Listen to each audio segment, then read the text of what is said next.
Title of where I'm at, you probably you can tell that I'm actually a data person. I'm not a modeler, so I want to give that to you up front.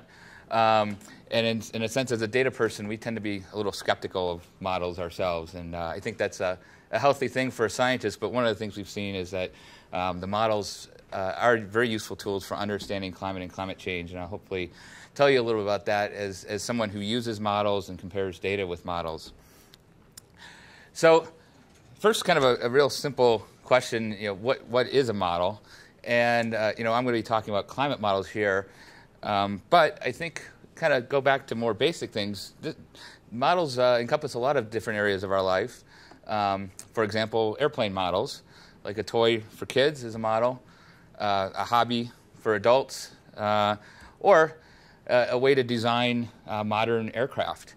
And the key thing when you're talking about models is to make sure you're using the right model for the right thing. I wouldn't want to get on an airplane that was designed with the rubber band powered airplane, but yet you also wouldn't want to use an expensive computer to do a complex model to design a little kid's toy if you want to sell it for anything more than $1 or something.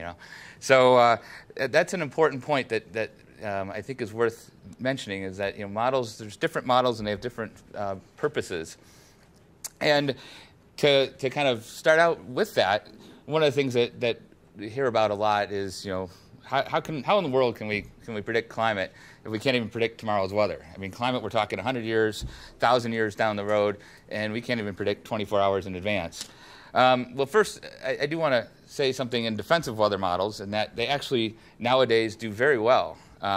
People, you sometimes get a skewed view of things, I think, because the 10 times that the weather models are accurate, and you go out and you go about your business, and you don't even think about it, and then the one time that it rains and they didn't predict it, you get upset about that, and you remember that, and you say, well, those weather forecasters don't know what they're talking about.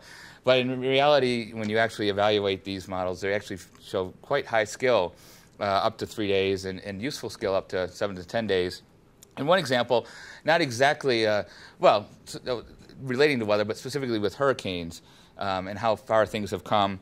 Back in 1901, the Galveston Hurricane you may have heard about, that basically destroyed the city of Galveston, Texas.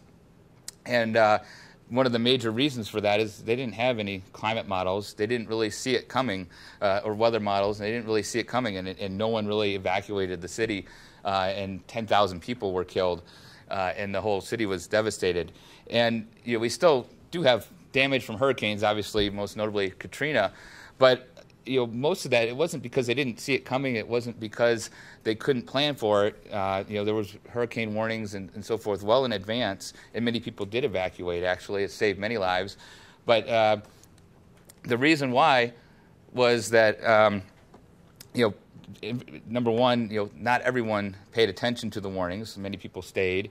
And also there was the infrastructure failure of the levees, which had nothing to do with the accuracy of the models. So that's a little bit on the weather forecasting.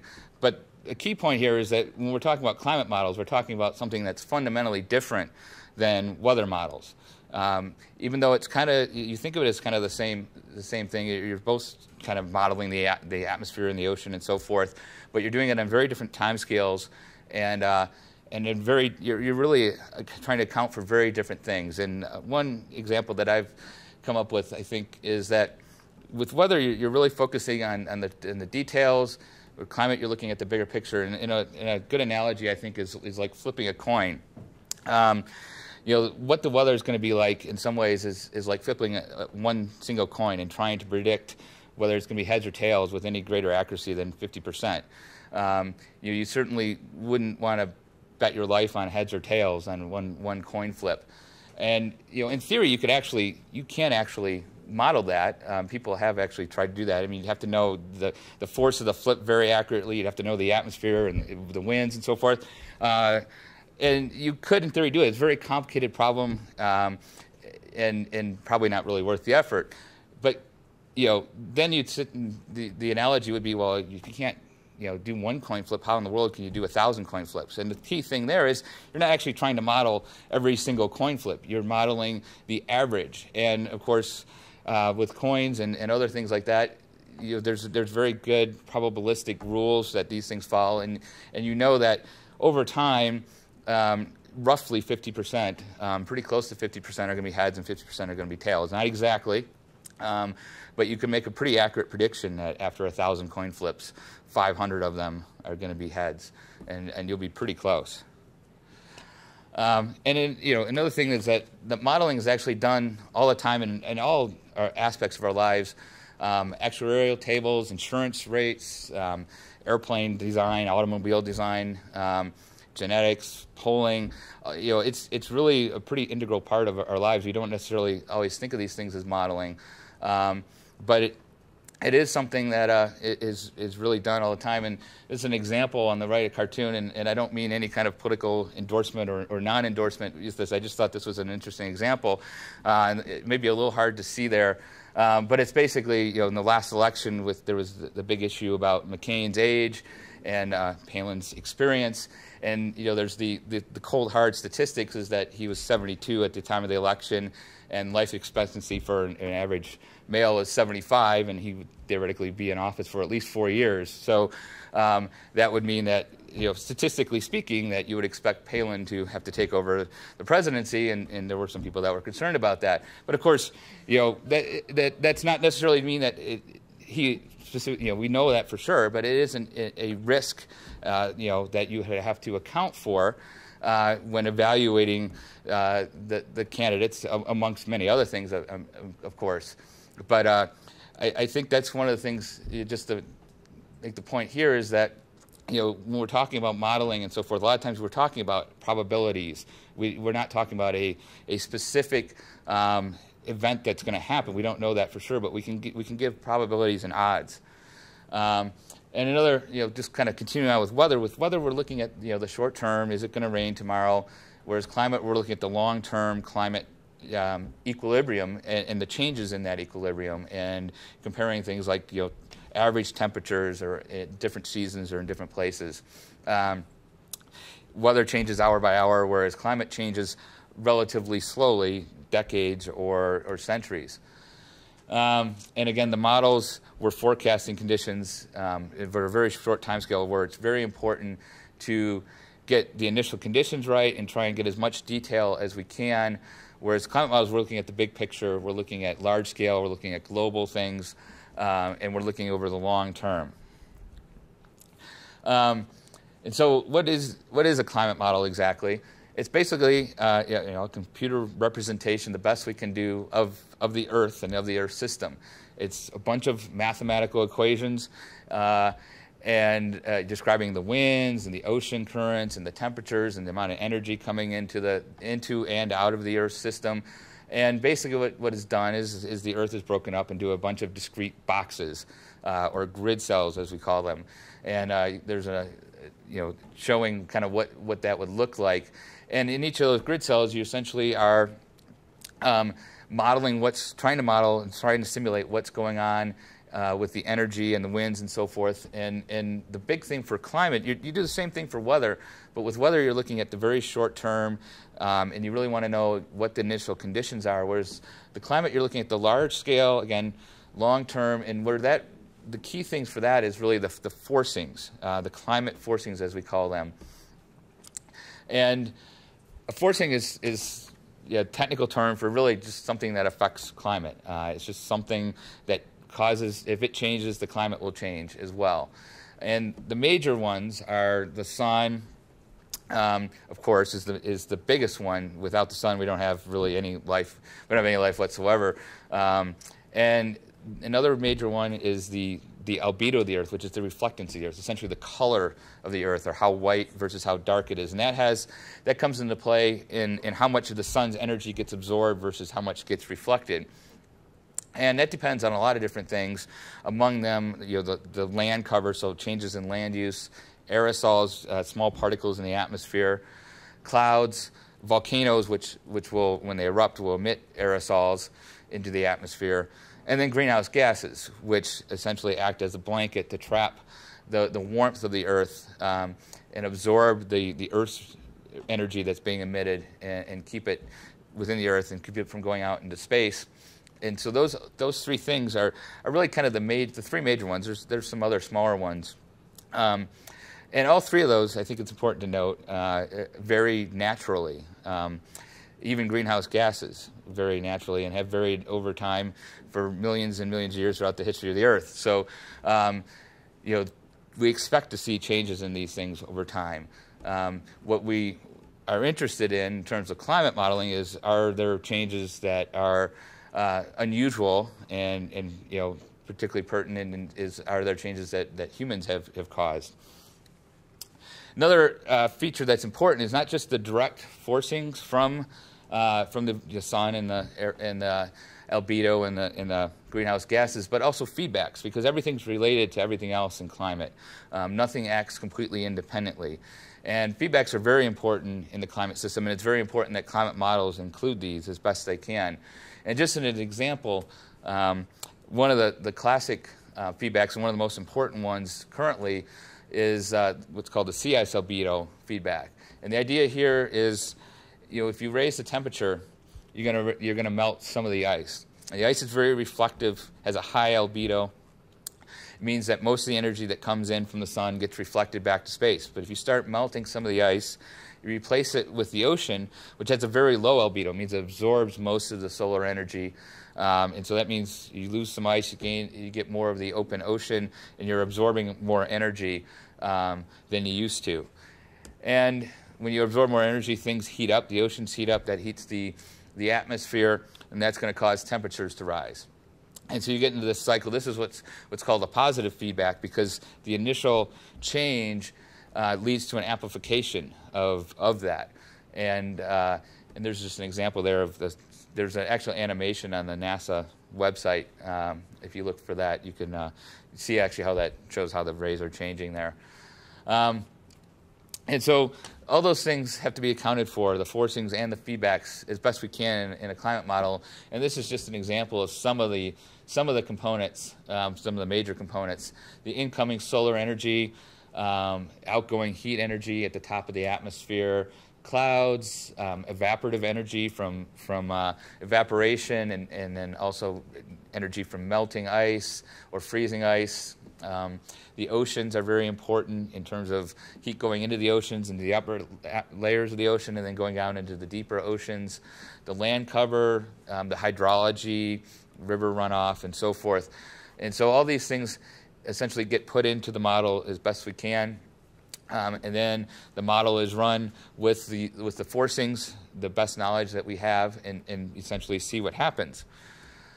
And of course, a big key thing about models is you want to make sure that they work and that they're giving you something that's useful.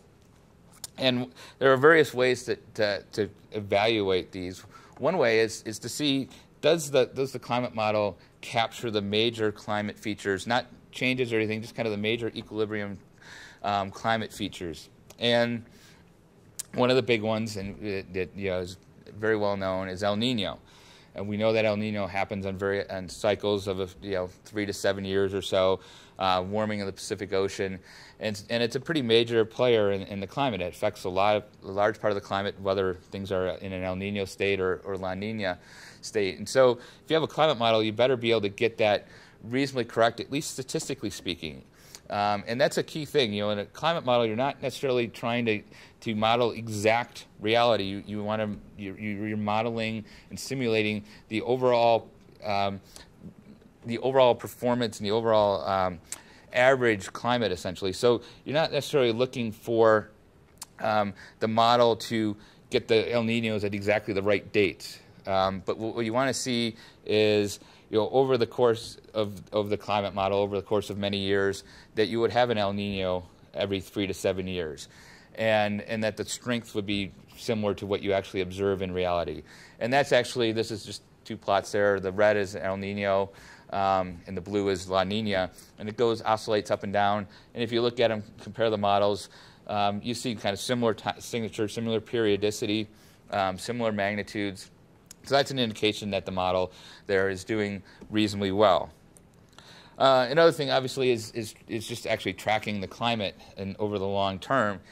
And again, we're looking at not any one, that every year is going to be exactly exactly correct and agree perfectly with reality. In fact, in any given year, it may disagree quite dramatically because you have natural variability going on, and the model is essentially picking one reality that may not be the actual reality that we experience in terms of these short-term variability.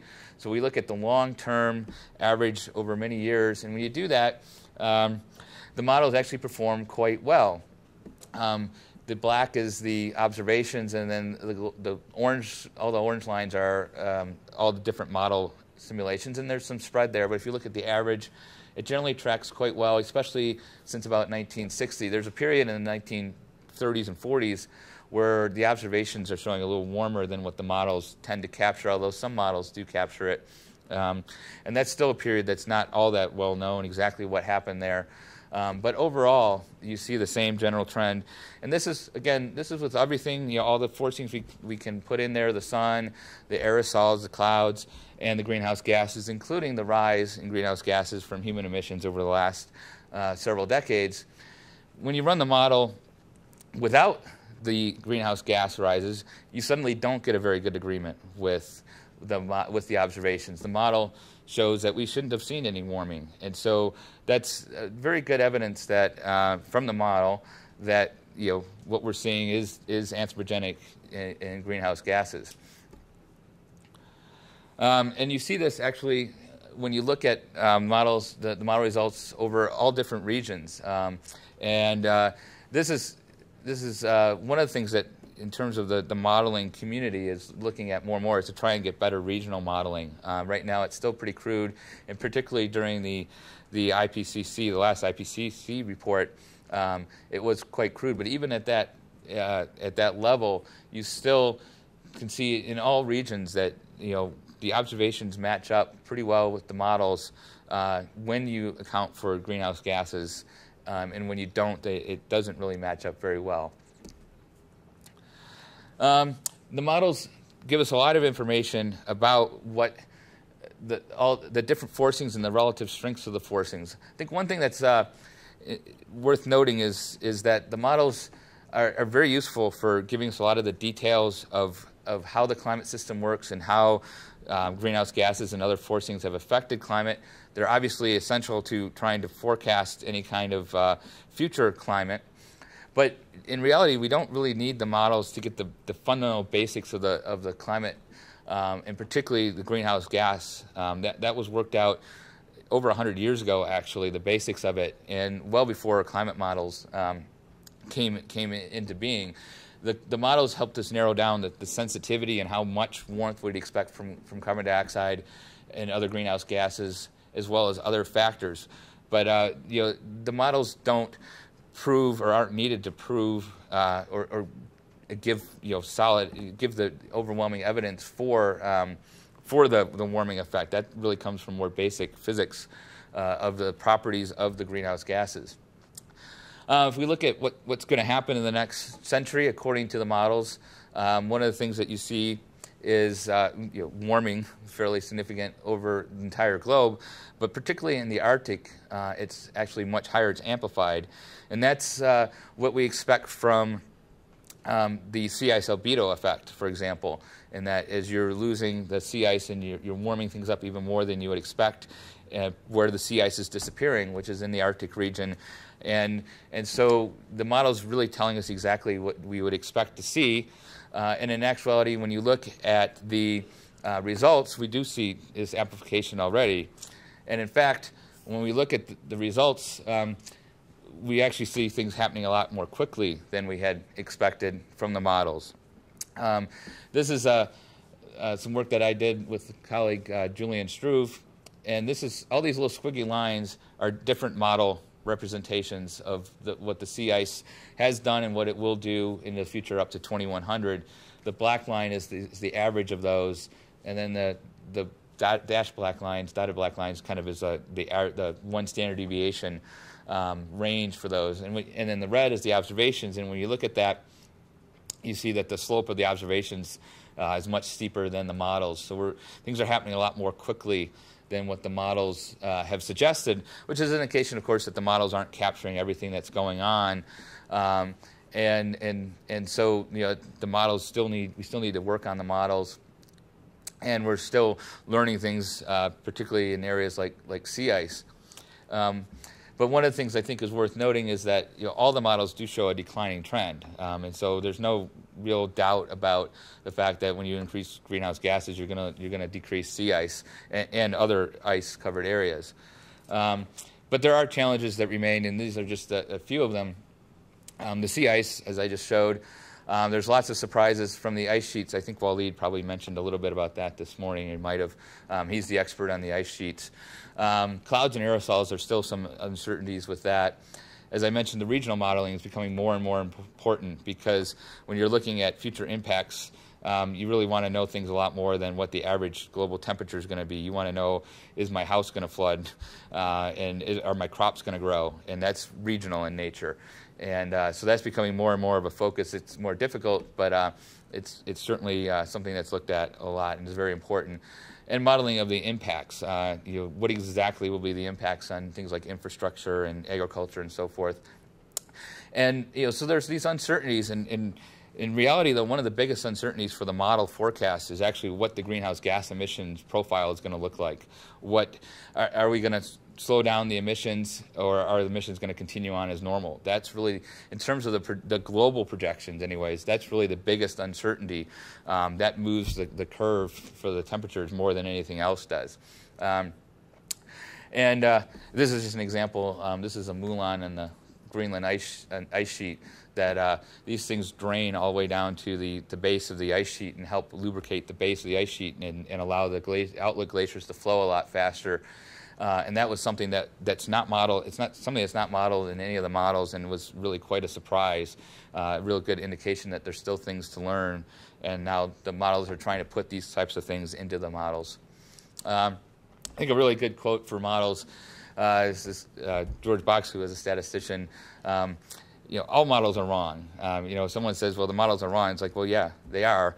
But some are more useful than others, and as long as it's useful, then it's worth, I think, worth using. And certainly climate models have proven very useful in understanding both the past climate, the current climate, and the future climate in response to greenhouse gases. I think, again, we're looking at probabilities, and even the models, there's uncertainties, and some people say there's uncertainties. Maybe things won't be as bad as we thought, but there's also the uncertainties that things could be worse than we thought, and we actually see that potentially with the ice sheets and the sea ice. It doesn't mean we're going to see the worst of these effects, but I think one way I think of this is, I don't sit and I think this is important to convey to students as well, is you don't want to scare students and give the gloom and doom model forecasts and the worst case scenarios too much. And analogy I use is I don't sit and worry about my house burning down every day. I'm not panicky about that. On the other hand, I do take precautions. I don't play with matches in the living room. I don't leave the oven on, and I buy home insurance to insure it. Even though realistically the chances of my house burning down are pretty small, it's still something that I think it's worth addressing. And climate is similar. We may not see the worst of these, but on the other hand, we know that there is a risk of that, and it's important to try and assess the risk as best we can, which the models can help us do, and also help us understand how we can best address those risks. So that's all I had, and thank you.